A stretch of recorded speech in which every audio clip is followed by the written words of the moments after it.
Hi friends, ഞാനിന്നിവിടെ തയ്യാറാക്കാൻ പോകുന്നത് നമ്മളെ മക്കൾക്കൊക്കെ കഴിക്കാൻ പറ്റിയ നല്ലൊരു സ്നാക്സാണ്.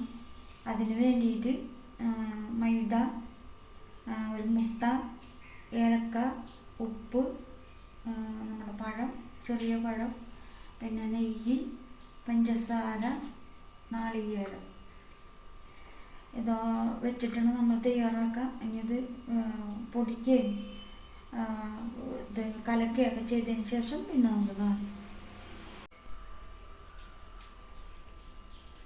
അപ്പം നമ്മൾ റോൾ ഉണ്ടാക്കാൻ പോവുകയാണ്. അതിന് വേണ്ടിയിട്ട് മൈദയും മുട്ടയും ഉപ്പൊക്കെ വെച്ച് നമ്മൾ കലക്കി വെച്ചിരിക്കുന്നതിന് പിന്നെ അതിനകത്ത് ഫില്ല് ചെയ്യാനുള്ളത് പഴം, നാളികേരം, പഞ്ചസാര, ഏലക്ക ഒക്കെ ഇട്ടുങ്ങാട്ടാണ് നമ്മൾ വെച്ചിരിക്കുന്നത്. ഇനി ഇത് ഫില്ല് ചെയ്ത് കഴിഞ്ഞിട്ട് നമുക്ക് കാണാം. അപ്പം നമ്മളെ 4 മണി പലഹാരം റെഡി ആയിട്ടുണ്ട്.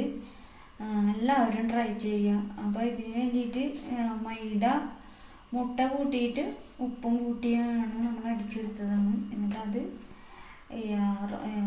നമ്മൾ ചുട്ടെടുത്തിട്ട് ആണ് നമ്മൾ നാളികേരവും പഞ്ചസാര, ഏലക്ക, നേന്ത്രപ്പഴം എല്ലാവരും കൂട്ടിയിട്ട് മിക്സാക്കിയിട്ട് ഇതിനകത്ത് ഫില്ല് ചെയ്തിരിക്കണേന്ന്. കുട്ടികൾക്കൊക്കെ നല്ല ഇഷ്ടപ്പെടും. അപ്പം എല്ലാവരും ട്രൈ ചെയ്ത് നോക്കുക. ഇഷ്ടപ്പെട്ടെങ്കിൽ ലൈക്ക് അടിക്കുക, ഷെയർ ചെയ്യുക. ഓക്കെ.